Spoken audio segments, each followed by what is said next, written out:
આપ કોંગ્રેસ ગઠબંધન અંગે શક્તિસિંહ ગોહિલે સ્પષ્ટતા કરી છે અને આ સ્પષ્ટતા કરતી વખતે તેમણે ભૂતકાળમાં થયેલ ચૂંટણીઓ વિશે પણ અમુક વાતચીત કરી છે, પણ તેમની વાત પરથી એ સ્પષ્ટ થઈ ગયું છે કે વિસાવદરની ચૂંટણીમાં ત્રિપાંખ્યો જંગ જોવા મળવાનું છે.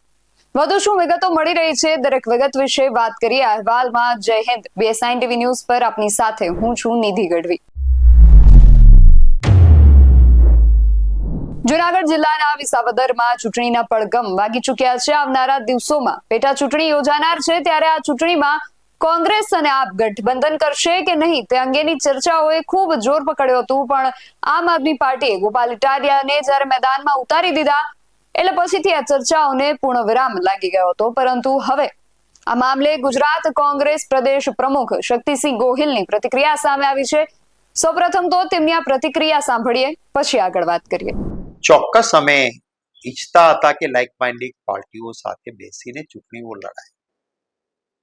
આપને ખબર હશે કે જ્યારે સંસદની ચૂંટણીઓ આવી ત્યારે એ ગઠબંધન રાષ્ટ્રીય કક્ષાનું થયું. અમે એવી સીટો કે જે દાખલા તરીકે મારો પોતાનો જિલ્લો, જે અમારી લાગણી હોય કે પંજાના નિશાન પર ચૂંટણી લડાવવી જોઈએ.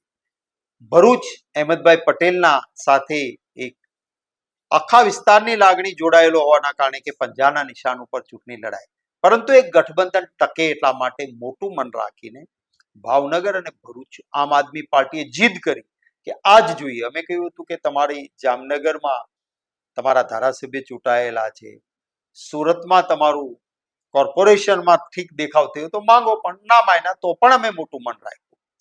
એ પછી હરિયાણામાં કોંગ્રેસ 100% વિજયી બને એમ હતા, કોઈ રોકી શકે એમ નહોતું. એ જ સમયે કેજરીવાલજીને જામીન નહોતા મળતા, ઓટોમેટિક જામીન મળ્યા. જામીન મળ્યા પછી હરિયાણામાં હું પ્રભારી હતો, કશું જ નહોતું આમ આદમી પાર્ટીનું, છતાં એમણે તમામ જગ્યાએ ઉમેદવારની જાહેરાત કરી. હુડ્ડાજી સાથે મેં વાત કરી, એમણે મોટું મન બતાવ્યું ને કહ્યું કે આવો બેસીને તમને સીટો કંઈ નથી છતાં પણ અમે આપવા માંગીએ છીએ. નહીં માન્યા. હરિયાણામાં કોંગ્રેસની હાર થાય એ માટેના ઉમેદવારો ઉભા રાખ્યા. દિલ્હીમાં બધા સર્વે એમ કહેતા હતા કે આમ આદમી જીતે છે, એટલે પહેલી જાહેરાત આમ આદમી પાર્ટીએ કરી કે દિલ્હીમાં અમે ગઠબંધન નહીં કરીએ. કોંગ્રેસે નહોતું કે ના પાડી. એ પછી ગુજરાતની વિસાવદરની ચૂંટણીમાં કોંગ્રેસના મોવડી મંડળ સાથે વાત કરવી જોઈતી હતી. જો વાત કર્યા બાદ ઉમેદવાર જાહેર કર્યા હોત તો કદાચ એ શક્યતા રહેત, પણ એક તરફી ક્યાંય વાત કર્યા વગર એમણે ઉમેદવારની જાહેરાત કરી. આ બધા કારણોસર જ્યારે અમારી પોલિટિકલ અફેર્સ કમિટીની મિટિંગ મળી ત્યારે લંબાણપૂર્વક ચર્ચાના અંતે પોલિટિકલ અફેર્સ કમિટીએ કહ્યું કે આવું ગઠબંધન ના ચાલે.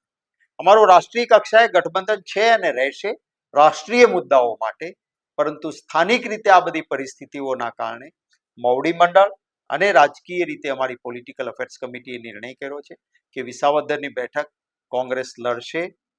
માત્ર ને માત્ર લડવા માટે નહીં, મજબૂતીથી લડીશું.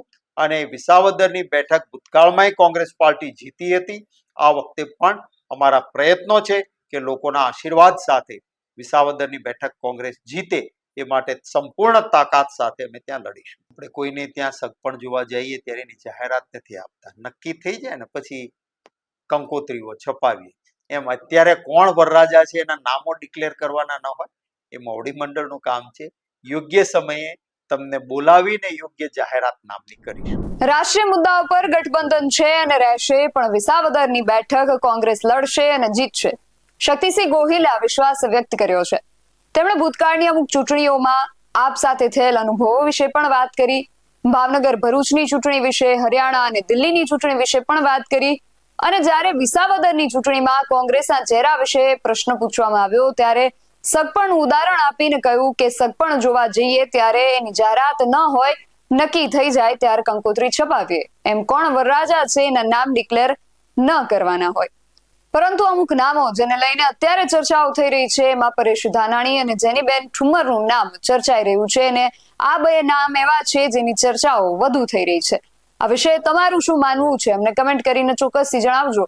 આવા જ વધુ અહેવાલો સાથે મળતા રહીશું. તમે મારી YouTube ચેનલને સબસ્ક્રાઇબ કરવાનું અને એમને Facebook અને Instagram પર ફોલો કરવાનું ભૂલશો નહીં. બાકી અમને અપડેટ્સ માટે આપ જોતા રહો BSI TV ન્યૂઝ. નમસ્કાર.